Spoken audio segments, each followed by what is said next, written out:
You're listening to A Glimpse Inside on the Super Power Up Network, the show that affirms for people there is more to life, and it is possible to be happy, inspired, successful, joyous, and free. Welcome to A Glimpse Inside. I'm Wendy Perrotti, and I'm here on the Super Power Up Network to help people affirm that there's more to life, and it's possible for every single one of us to live a life that's inspired, successful, joyous, and free. Today is part 4 of our 4-part series on Reinvention after 40. I'll be talking transformation stories with a woman whose work has been a catalyst for us to take stock of who we are, what we want, and why we want it. And she continues to connect us all so that we know we're not alone. I'm talking about Lesley Jane Seymour. Lesley is a media entrepreneur and founder of CoveyClub, a new club for lifelong learners launched in February 2018. CoveyClub allows women who are 40 plus to bond over issues of interest and concerns through virtual salons, a monthly digital magazine, which is written and produced by some of the best journalists around the world, a daily blog, weekly podcasts, and a special list for high-level one-on-one networking. In January 2018, Lesley was named editor-in-chief of More Magazine, the leading lifestyle magazine for women over 40, with a readership of 1.5 million. And I'll tell you, it was my favorite magazine of all time. It's when I became a Lesley Jane Seymour fan myself. She was editor-in-chief and social media director of More.com. In July 2015, she created history by having the First Lady of the United States, Michelle Obama, guest edit an entire issue, leading to 8.5 billion media impressions worldwide. In 2008, she led More to its first National Magazine Award nomination. In 2012, she was nominated Executive Director of Meredith's Beauty Center of Excellence. In 2009, she was named number 4 on the 2009 Most Powerful Fashion Editors list by Forbes magazine. Before taking over More, Lesley served as editor-in-chief of Marie Claire magazine, Red Book magazine, and Teen Book YM. She was beauty director at Glamour and senior editor at Vogue. She's the author of 2 books, On the Edge, 100 Years of Vogue, and I Wish My Parents Understood. Among all of these things, I am also excited to announce that Lesley is collaborating with Dana Hilmer and I on our newest project, Camp Reinvention, which is a 6-month program to help women transform their lives. Lesley, I'm so excited that you're here. Oh, I'm like listening to that list going, who is that person? Oh my God, like my tongue is tied with all of your accomplishments. Well, I'm glad you were a More reader because More was really the best. I think I did my best work at More. And, you know, we just did what we wanted to do. We had such smart readers. They were all accomplished. And nobody wanted to talk to women 40 plus. So we just had a wide open highway and just went after it. And we had a great time. Yeah, it really, my friends and I read it. We talked about it all the time. I think it was really one of the catalysts in my own reinvention at that time. I absolutely loved that magazine. Oh, that's so nice to hear. I continuously get that from people. I get all kinds of stories still about things that we did or things they read that moved them into different phases of their life. And, you know, what's wonderful, you toil away in these editorial offices all by yourself, isolated from the consumer. And in the old days, you couldn't talk to them. Remember, there was no internet, whatever. And when you hear these things back, and I'm hearing them now that I'm out there from my Marie Claire days, from when I say YM, they were like, oh my God, I saw the YM issue I grew up with. And you're like, oh, so like, you know, all that hard work. And when I would get up at 5 a.m.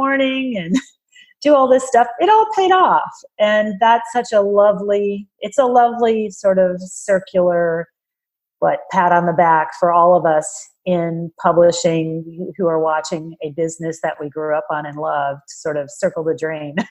Yeah, that content has moved so many people. It did. And it taught us a lot about how to connect with women and what their issues are, and probably why you liked More also. And what I'm doing with CoveyClub is I'm making sure that we talk about the hard things that no one wants to talk about. Yeah. And that's kind of how I made my stamp different. Sure, there are lots of people doing great journalism in magazines and telling stories, but I wanted to talk about, the really tough stuff.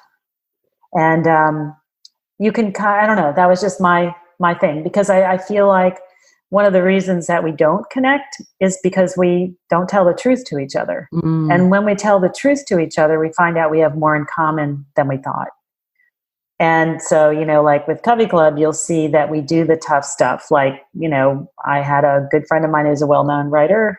She's really having trouble taking care of her elderly mother who's getting some Alzheimer's. And I found out that through some research, through a friend of mine who's a psychologist who deals with women 40 plus, one of the big issues for our generation is dealing with these elderly parents and feeling guilty and horrible that we hate taking care of them because it was so unexpected and we weren't prepared and they weren't prepared. And these people didn't expect to live this long, and they certainly didn't expect to live lives where we had to be the parent. So it's a mess, and no one wants to admit it. They admit it in their counseling session, but they can't admit it to each other because they're shamed.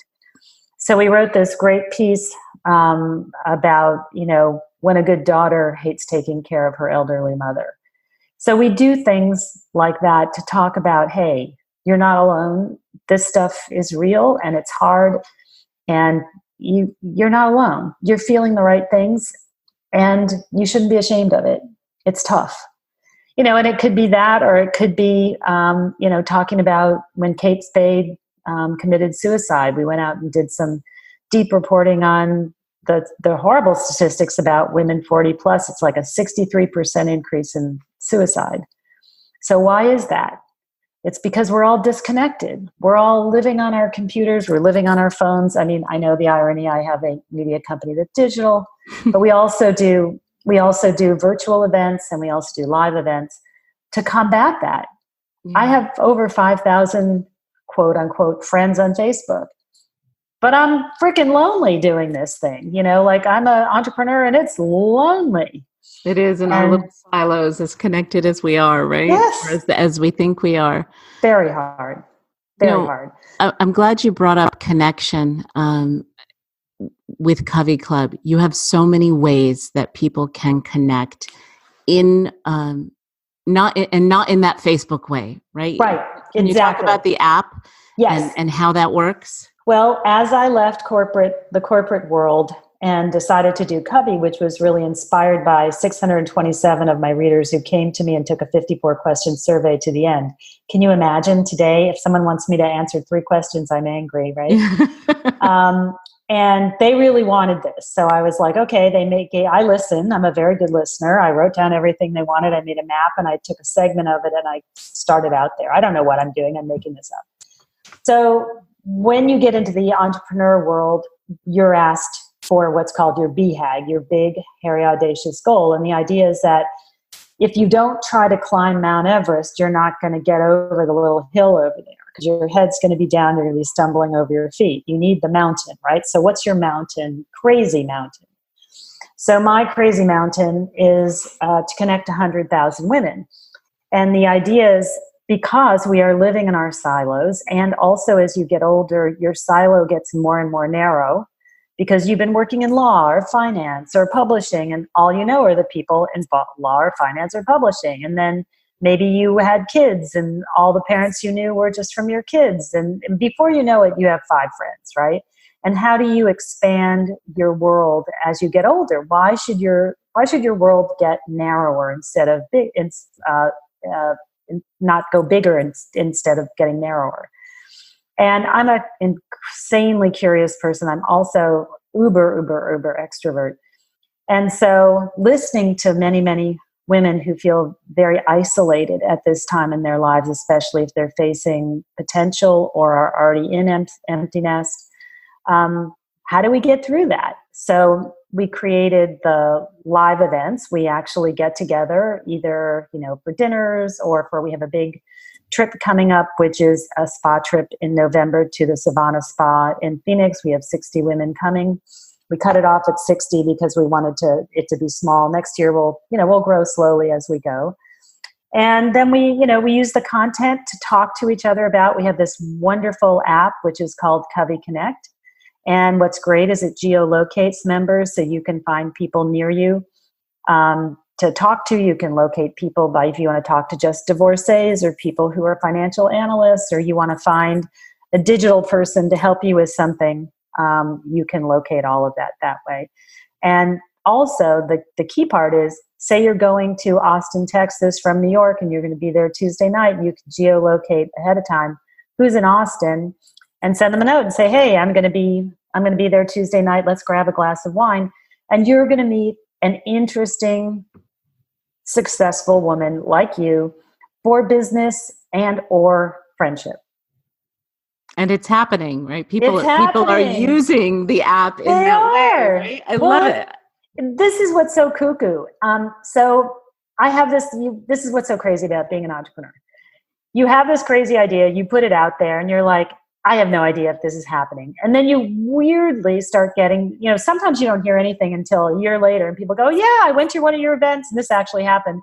I was so inspired by the event and the interview you did with this woman who created Bandier clothing, who had been in the music industry, and she just really got sick of music and wanted to do something else. So she created Bandier, which is fabulous upscale exercise wear. She said, I finally decided to take the plunge, and now I'm doing my fashion line and I'm traveling the country doing my fashion. I'm like, oh my God, you're kidding. Like, you say this is what you want, and then when it happens, it's kind of scary. Yeah, I can tell you firsthand from my own transformation. That's so true. And it's wonderful. So it makes it worth it. Lean in, and it's beautiful. Yeah, it makes it worth it. And I hear stories like that all the time. And then I hear cuckoo stories too.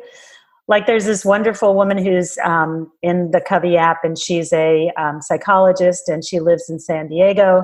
And then a friend of mine who's in New York, who I'd gone to Columbia with when I was getting my master's.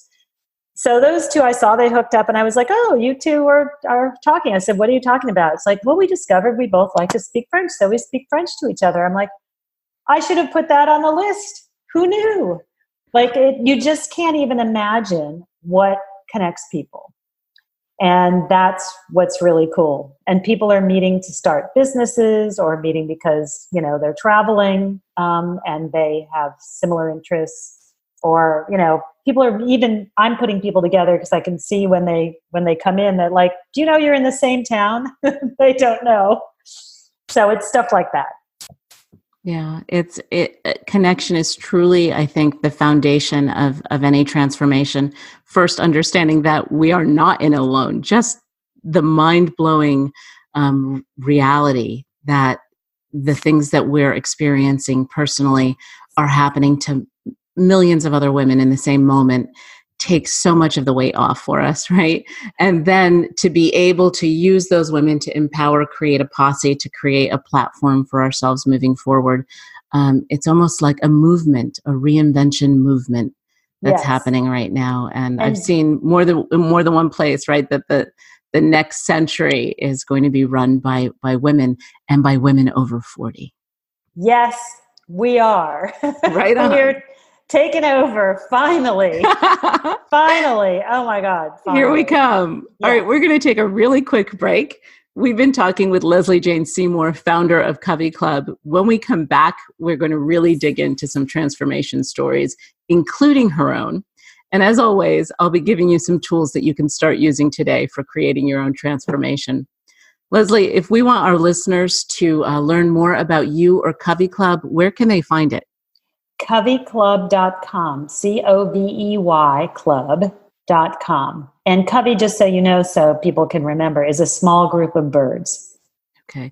And just to be clear, that's Covey with a V as in Victor. Yes, Covey. Yep. As some people say to me, how do I tell my husband I just joined a coven? I'm like, fine, tell them to coven, whatever. Okay, stay with us. We'll be right back.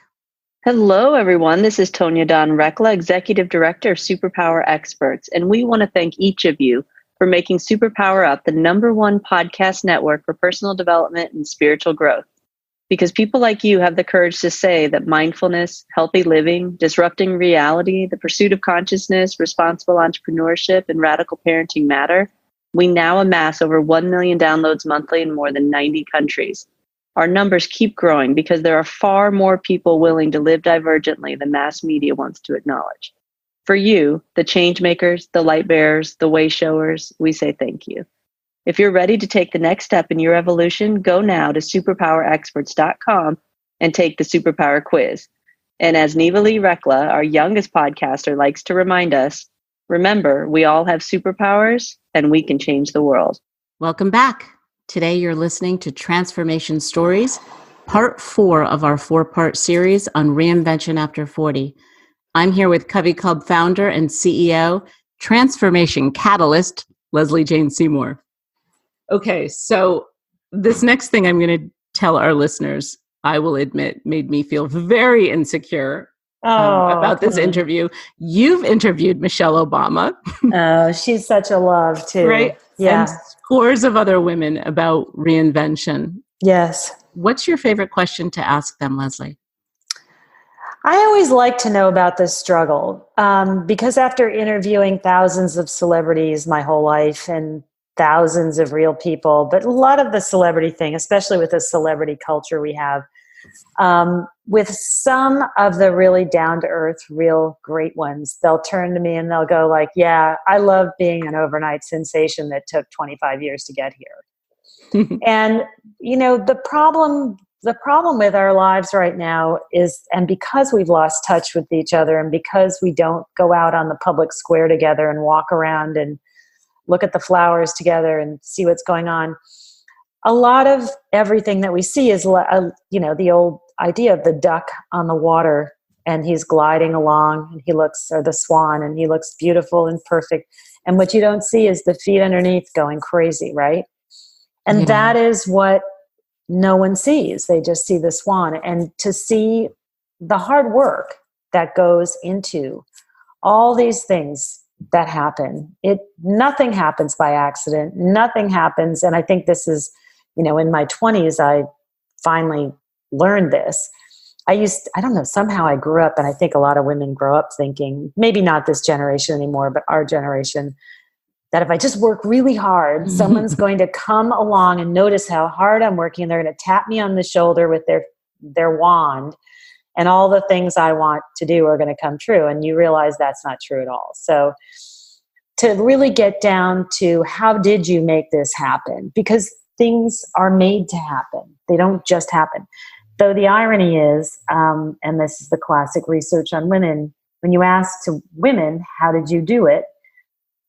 I would say 90% of the women I talk to, they go, oh, I was just really lucky. And I'm like, no, you weren't. You weren't lucky. It helps to have luck. There's nothing wrong with luck. Yes, there is luck. The right thing can come along at the right time. But 99% of us worked our buns off. Yeah. And we have to notice the opportunity, right? Luck is that our eyes were open and that we opened ourselves to taking part in the opportunity. And in a different wording than what you just said there, what many of my people I've interviewed about reinvention said, you have to be open to the reinvention opportunities that throw themselves in front of you. And they do. And if your eyes are not open or you're not able to see them because you're bogged down with, you know, a bad self-doubt or whatever it is, or naysayers or whatever, you can't get there. And you can't even see the opportunities. You also have to be a risk taker. Reinvention is not for the faint of heart. It is not for sissies. It's not for people who are not used to really looking themselves in the face and saying, what are my issues here? Why am I not getting where I want to go? It's tough. And, you know, it's like, I'll give you an example. You know, I reinvented, I was going to, my first reinvention plan when I saw that publishing was going down the drain.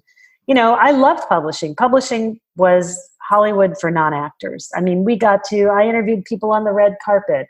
I got to travel the world with Mrs. Obama. I was the White House correspondent in Cambodia when she was launching Let Girls Learn. I mean, like, where does someone like me get a chance to do that, right? Like, never. Like, I'm just, a regular person who, because of, I was going to say luck, but I won't say that, hard work and, talent of some sort, I got myself there. So when it was just, and when there was money flowing, it was really crazy wackadoodle fun. I mean, taking the Concorde around the world and having Michael Kors sit in the back of the plane because the guy that booked me made it sound like I was Britney Spears. So they moved me to the front of the plane. I mean, they're just all kinds of kooky, wacky, crazy stories. And the fashion business is filled with nutty people too. So when I knew that was going to end, I had to reach back and say, I've run 4 magazines. It's unlikely that there's any reason to move up in the publishing business when they're laying off 400 people at a time across town. What do I want to do next? And I actually reached back to something I'd abandoned in my 20s. I originally went to Duke to be a marine biologist. And because I didn't have really good background in science, I had a little bit, but not a lot. I was like an okay science student, but a really good writer. So in my 20s, I said, where do I think the money is? It's probably where the A's are. Go. And I switched and became an English major my last 2 years. And then I had this amazing, crazy, wackadoodle, fun, cuckoo career, right? And when this is ending, I had gone and listened to, it was a Duke event where the head of the environmental school came to speak about climate change. This is about 15 years ago. And I was so moved by what he said about the dangers that were out there and all this stuff that I went home. I was still the editor-in-chief of Marie Claire, which was really fun because when I would go to Paris, the Eiffel Tower was outside my window, which was always my dream, was to work in Paris. And you had to leave your job and go be a, forest ranger, which I couldn't do at that point. And you had to go full-time to school. And so the interesting thing is when it looked like more was going to close, and we were always on the bubble because we never fit in with, at that time, Meredith was a very middle America company. They didn't understand high-end. They didn't understand beauty and fashion. We were always the aberration. We had a high household income customer. We were small. We were sophisticated, all of that stuff. We just never fit. So we always knew like there was a chance they were going to pull the plug at any point. So a girlfriend of mine had gotten her degree in sustainability up at Columbia. She was in the beauty business at night. And I when I heard this, I pulled her aside and I said, what the heck is that? And she encouraged me to go up to Columbia and check it out. And lo and behold, sustainability is where environment meets business and where the win-wins are. And I sat in the class and I was totally turned on. I was like, wow, this is, maybe I can do something here. And I put myself into Columbia. I thought I wouldn't get in. I got in. I thought I wouldn't go. I went. I couldn't tell my office because imagine your editor-in-chief saying, I'm going back to get my master's in sustainability. They'd be like, oh, let's head for the hills. Like this thing must be really going under. So I had to keep it quiet for like a year. Also, I didn't know if I would graduate. I didn't know what was going on. So I was living a double life. And, but I was so turned on by I'm a real learner. I'm just a sponge learner. I love to be learning. If I'm not learning, I'm really unhappy. And I become really unhappy in publishing because there was no more learning, because it was all about going down the drain. It was all about firing people, downsize. It wasn't going up anymore. And the weird thing is, and this is what I tell people who are thinking about reinventing, sometimes you don't need to leave your job. Sometimes you have to find that outside thing that takes the pressure off your job so that I thought the two were completely unrelated. I was just going to kind of continue to do my job for as long as it went. I had it on autopilot. I knew what I was doing, still do a great job, but I was really going to, focus all my newness and all that stuff on this academic stuff. And the weird thing is, by taking the pressure off my other job, I did the best work I ever did. It totally, absolutely banged into what we did at More. And we had probably the 2 best years that we ever had at More. I did the best work I ever did. That's when we did the Michelle Obama issue. And that was going to be my original reinvention, was to go into the sustainability area. But my readers came to me when they pulled the plug on More and I decided, let me do this instead to start. I still have the sustainability masters, and I would like to help. I'm now living in New Orleans. That's a whole new reinvention. And I want to look into seeing if I can help them some way in some kind of sustainability area as part of what I do. So one of the things that that we've talked about, you and I, when we talk about reinvention, is when you get these ideas to either go back to school, which was a disconnect, right? And ended up like making everything better for you. When you get these ideas, like I'm going to create something like Covey, the people around you who you share it with are not always as supportive as we expect. No. Right? So what did you do? What are the challenges for you? How did you deal with the naysayers? Well, the wonderful thing is I had, the sad part is I had a long runway, right? So I had a long time to prepare myself. So I was able to put some money away. So I didn't have a money issue. Now I do, because now I'm at that fulcrum where I took my whole severance pay and put it towards CoveyClub. But, there are always going to be people who tell you, everybody said to me, you'll never make any money. You can't charge for content. No one's going to pay a thing. It was just no. And when I would introduce ideas like this to the corporation too, they were like, no, can't be done. Everybody loves to say can't be done. And, is it Google? No, this is not Google, but it definitely is a business. How big it can be, I don't know yet. But first year we were flat, and my friends who are in the entrepreneurial space, like their eyes are bugging out. They're like, you made money the first year? I was like, yeah, because it's a subscription business. Am I keeping everybody who comes in the door? No, because I don't know what I'm doing yet. I don't even have a customer management system, which is what I'm now at this point. Like, people are falling through the sieve, like we don't even know where they go. If they leave, we don't even have a conversation. We don't even follow up. Like, we're doing nothing. And we're actually flat the first year. And the second year, we're going to be flat and a half, which is, great. And, it's completely, absolutely in over your head, swimming to the top, having no freaking idea what you're doing. But that is me. I love that kind of travel. I am not that kind of physical person. There are people out there who like to put themselves into physical areas where they feel like they're in butterfly situation. That's not for me. But mentally, that's when I'm growing. I like to grow, and I grow by being completely out of my skin and trying to figure it out.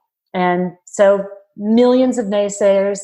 And here we are a year and a half later, and we have about 5,000 subscribers, and we have several hundred paying members, and we are running retreats. And, I'm teaming up with you guys. People come into my purview, and we kind of make things up. Like, I've been looking for a business partner. I haven't found a business partner. It's not the traditional way you would think that something like this would happen. But what I've learned, just like what I'm doing with you and what I'm doing with other people, I have a friend who's running the retreat in Savannah.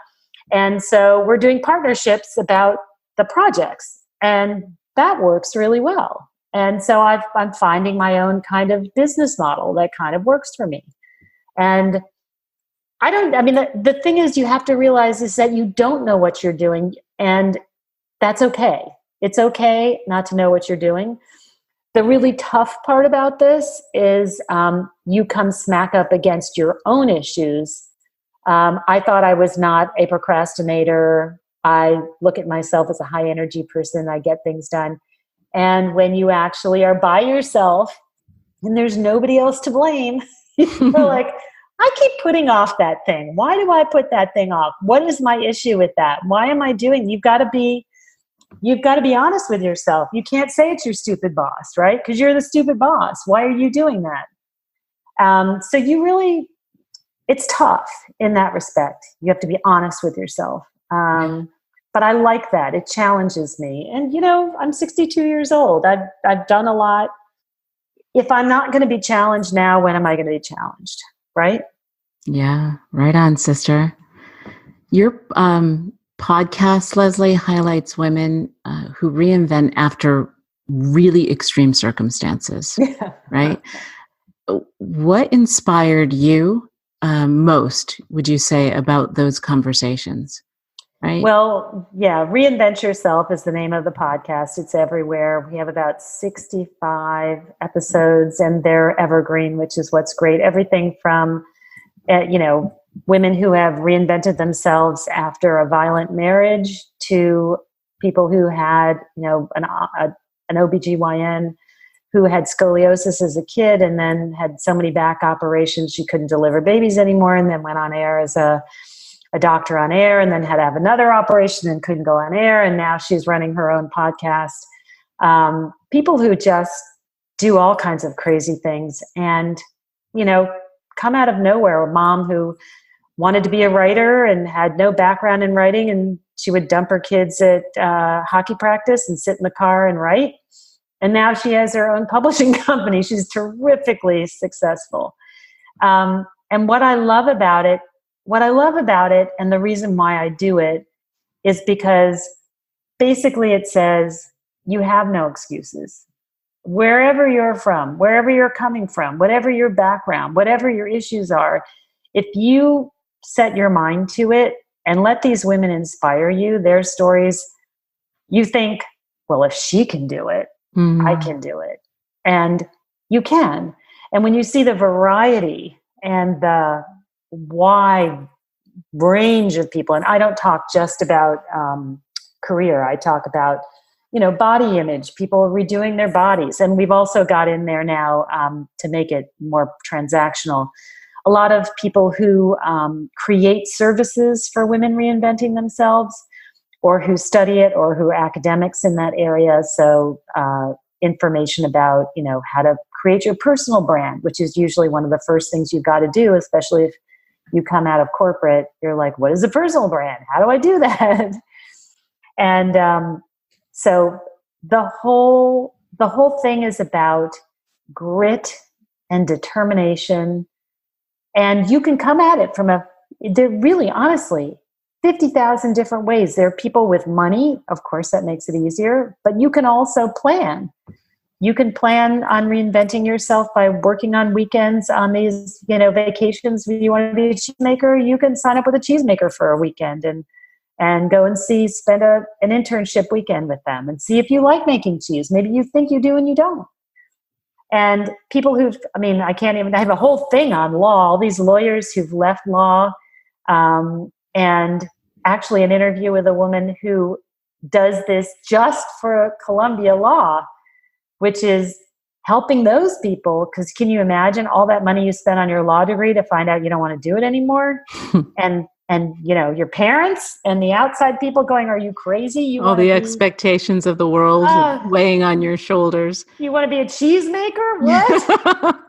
And these people who are happier helping dogs, or, and some people do it with a lot of money and some people do it with no money. And what I'm constantly amazed by is how women, first of all, the reason why I did Women 40 Plus is no one's talking to us. There's 1,000 podcasts for people 20 plus on how they did it.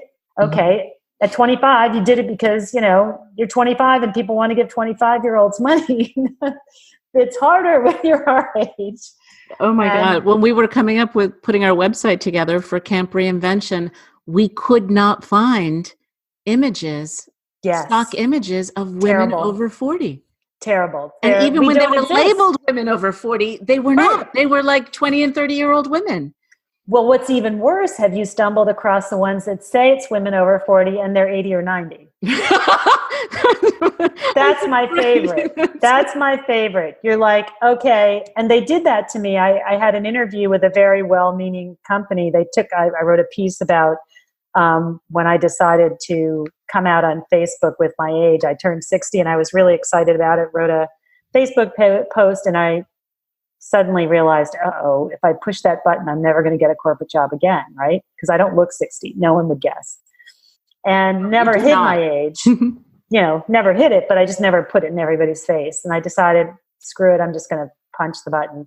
And I wrote about that, and it got picked up by a couple of sites. One site for people in like their 30s took it, and I'm very loosey-goosey about my stuff. They were like, can we reprint this? I'm like, yeah, sure, whatever. And I didn't look carefully at what they resent, because generally they just take the piece and just put it out there.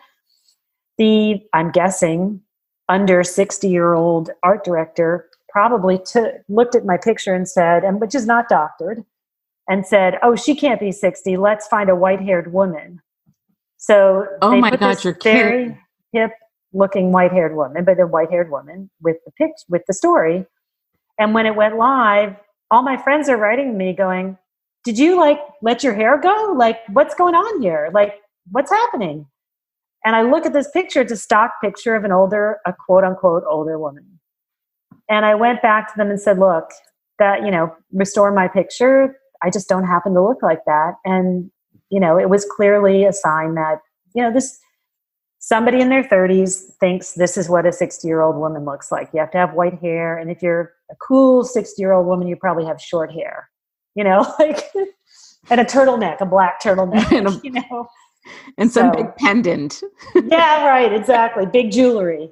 So, but there's a lot out there fighting us. I'm constantly trying to show the world this is not what our mother's 60 was, or 50 or 40. I mean, it's a very different world. I mean, I saw a woman yesterday in the restaurant that she tried to tell me she was 40 plus and had 2 kids. She looked like she was 20 and was not injected or whatever. I think just, we look better. We have been exercising. We understand good health. We understand beauty products. It's different. Our mothers looked 40 when they were 20 because of their hair and their makeup and all that stuff. And so it's just, it's different than it was. And now, I mean, the bigger reinvention I'm doing is my husband and I decided to leave New York and reinvent ourselves in a new city. And I was just talking to somebody today who's an expert in fitness reinvention. And what she talks about is one of the best ways to break your habits. One of the reasons, you probably know this, that it's so hard to reinvent is you can go off for the weekend for 3 days, and you can have all the inspiration. You can write down what you're going to do, and then you go back to your little comfortable shoe that still is the same old shoe, and everybody expects you to behave the same way. And so then eventually in a month you're behaving the same way, and nothing's changing, right? And she said that one of the best ways to make change like that is to move to a new city. They say that actually to make big change, because then you can completely reinvent yourself. Because those external markers that say, here's what I do in this room, here's who I talk to here, are all change for you. David Sedaris wrote that book. I can't remember the title of it, about when he quit smoking. I think he moved to Japan for a little while for that same, it's hilarious. Yes. I think she was referring to smoking, actually. She was saying that it was some research on smoking, that one of the biggest things to do is to change cities. And this is really why we created Camp Reinvention the way that we did. So it was the immersive experience where people really get that boost in content and in learning and in clarity about what they want to do and how they want to transform, but then have that really supportive peer group, that really supportive coaching experience to help guide them through step by step of integrating all of this stuff into real life, day by day in real time. Because if not, I mean, just physiologically, the default network takes over. Yeah, she was saying 40. This is Una Duncan, who I just did an interview with. She's really hilarious. She wrote this new book called Healthy as, I can't say the word, F something. And she's a coach, and she's hilarious. I mean, the book is full of naughty language, which is what made me laugh. And she talks about how 45% of everything we do is just habit. Yeah, it absolutely is. It's unconscious. And those are the things you find yourself struggling for when you move to a new city. And I can tell you this, is you're looking for that comfort of the 45%, because everything's so uncomfortable. It's like somebody wants to call me back and I'm running late, and the phone goes off in the car, but I'm still navigating. I don't know where I am. I can't take the call. And I'm like, oh, when am I going to get to that point where I can just talk on the phone and get home? It's that all of that stuff was so rote for me. But the growth is not there when that's rote. So, this is just uber growing. I'll say. Yeah. Sometimes you say, like, do I have to grow today? How about a day off? It's immersion. Yes. It's transformation immersion. So one last question for you. I ask everybody this who interviews with me on this show. With everything that you've experienced in transformation through interviews and understanding other people, through writing and research, and through your own life, if you could meet up with the 25-year-old version of Lesley today, what would you tell her? Oh, it's unfortunately that same old thing, which is like, you should have relaxed. Right.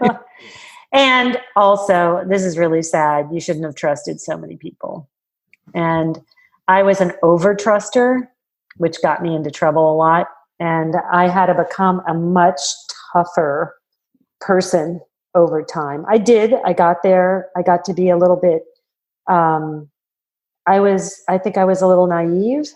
And it's funny, some people have said about me, but I think it's, they've said that there's a vulnerability to me that they don't see in a lot of other people. And that's probably a bad thing for some people. But I also consider it a strength in that I can be vulnerable, but I had to learn to protect myself, which I did not do in my early years. So one would have been, you could have relaxed a little bit and you probably would have gotten it pretty much as far as you did.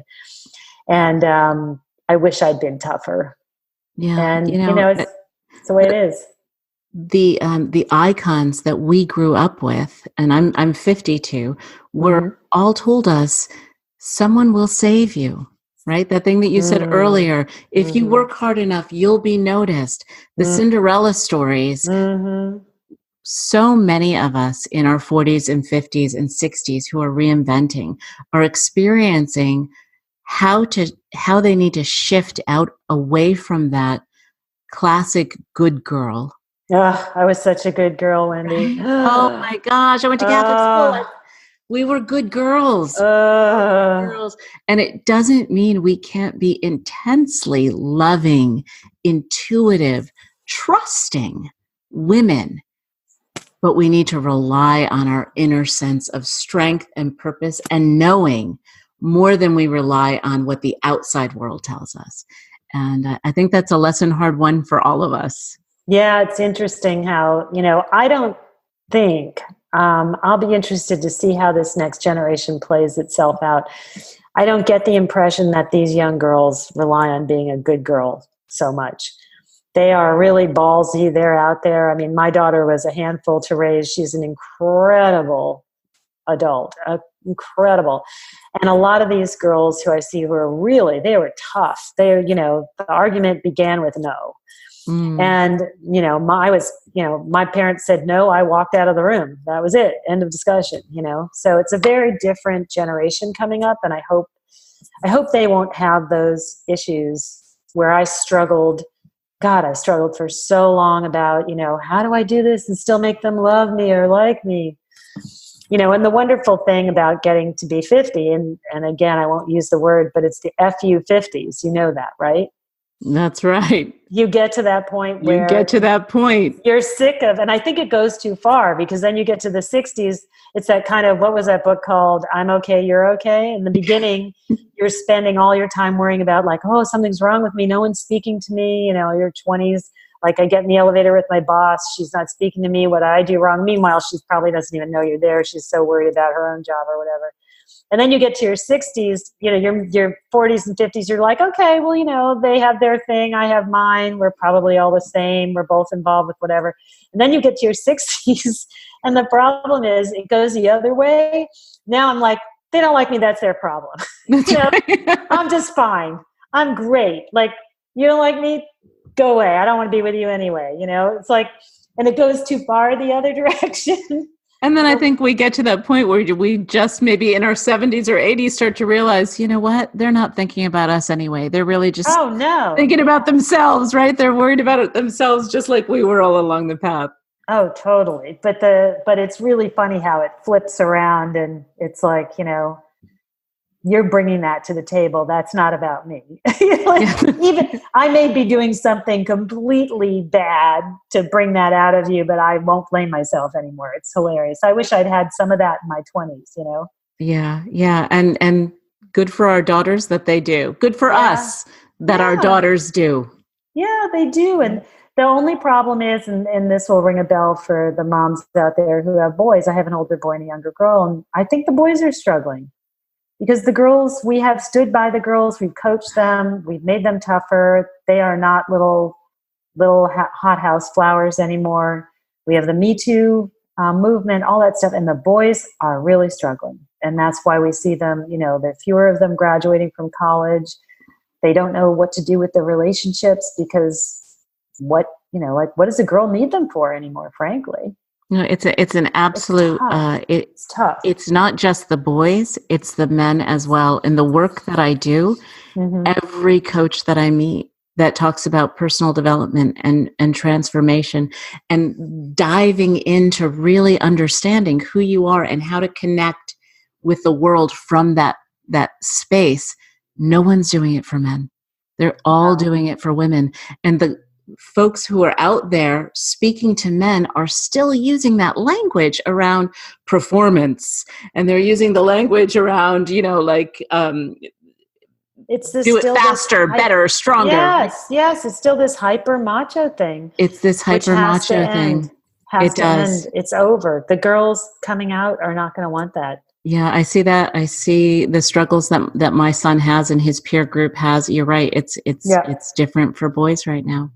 So it's good for girls, but the boys are going to have to adapt. And but I'll tell you, in terms of reinvention for women 40 plus, I am totally impressed by the number of women who I meet who really do mean it when they say to me, like, "Can I help you in some way?"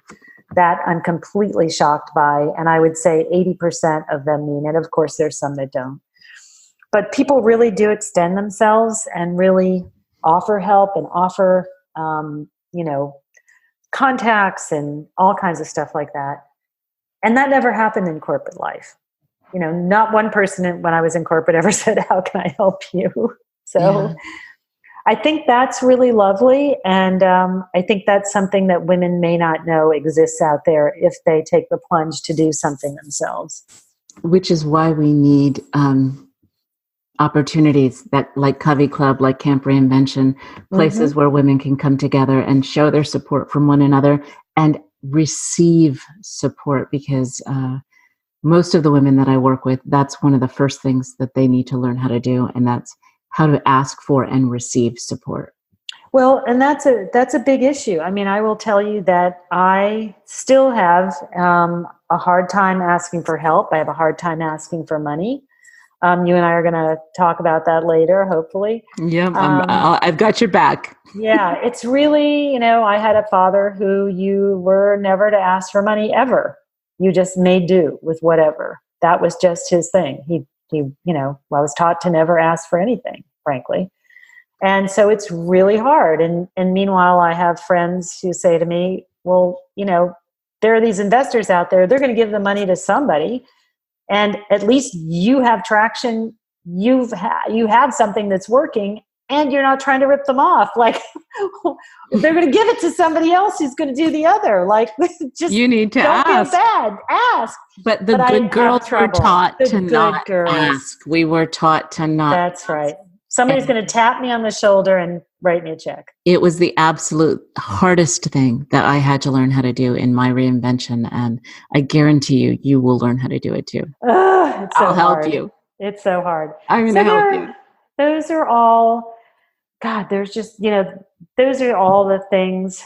I wish that in many ways, my friends who have been entrepreneurs for so long, I wish I'd done this earlier, because I'm very happy in a corporate environment, but I'm also very happy as an entrepreneur.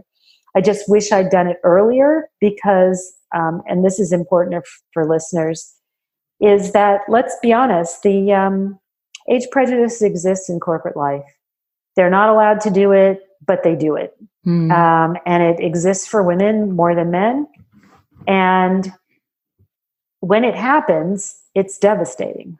And there's very little to fight back with. And if you have your own business, it never happens. You get to decide. You get to decide when you're done with your own business.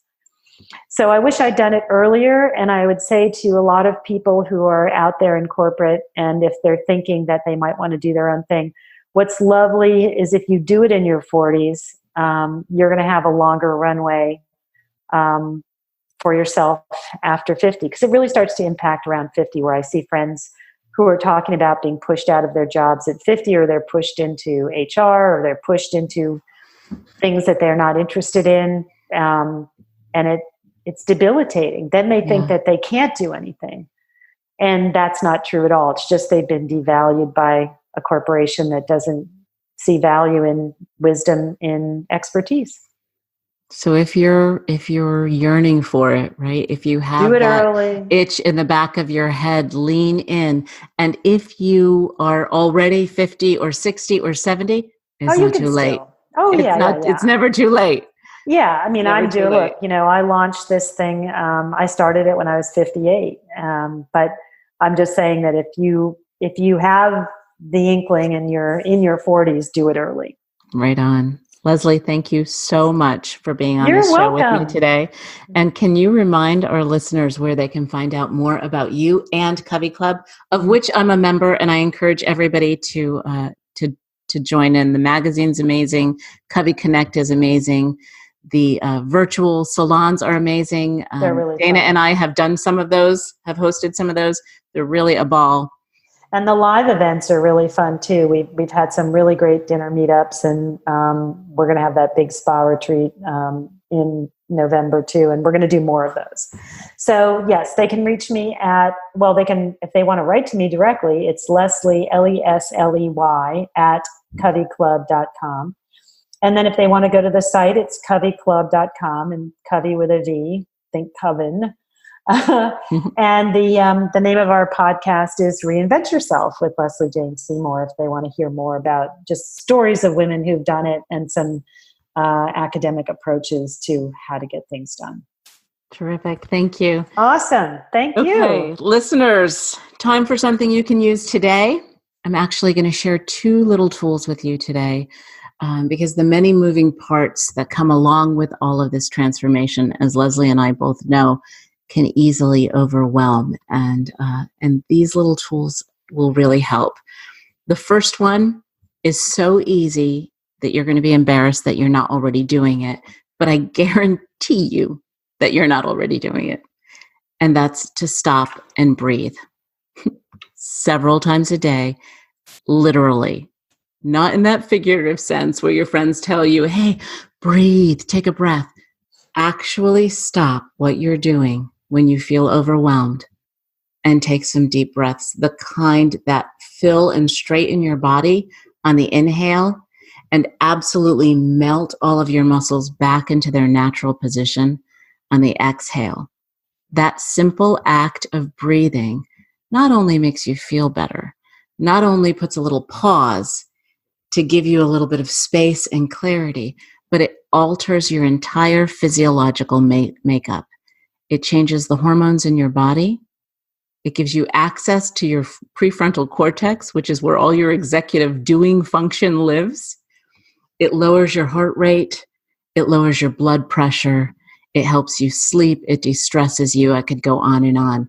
The number one tool that you can do when you're overwhelmed in transformation is pause and take some breaths. And the more times a day that you could do it, set a little alarm on your phone. Do it once an hour. Only takes a couple of seconds. And the second tool that I have for you is one that is really helpful when you're not quite sure what to do next. You've made your plan. You're in the middle of a transformation. You've got all your to-do lists. You're raring to go. But it's should I or shouldn't I? Do I go this way or do I go that way? The easiest and clearest way to make those decisions, first of all, there's no right or wrong, right? There's no one right or wrong answer in any of this. So just understanding that it's all part of the process and part of your progress is going to help.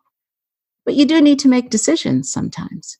And when you need to lean into it, I like to have my clients sit down, close their eyes for just a moment, take a couple of those really deep breaths, and envision yourselves as a 100-year-old woman.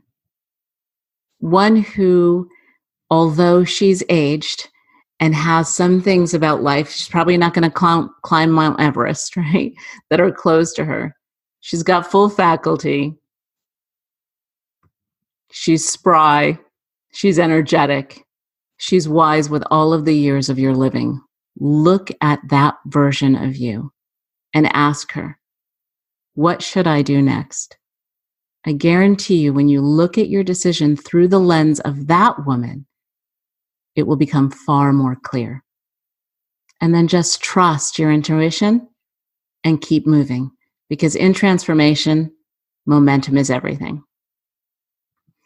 If you want to tap into my overall toolbox, you can find it at aglimpseinside.superpowerexperts.com. Again, that's aglimpseinside.superpowerexperts.com. You'll find today's simple tools there and a host of others. I want to thank Lesley Jane Seymour for being with me today and sharing so much with all of us. And thanks to all of you for listening in to our 4-part Reinvention After 40 series. Tune in next time as we launch into our next series, Relationship Rescue. Until then, big love.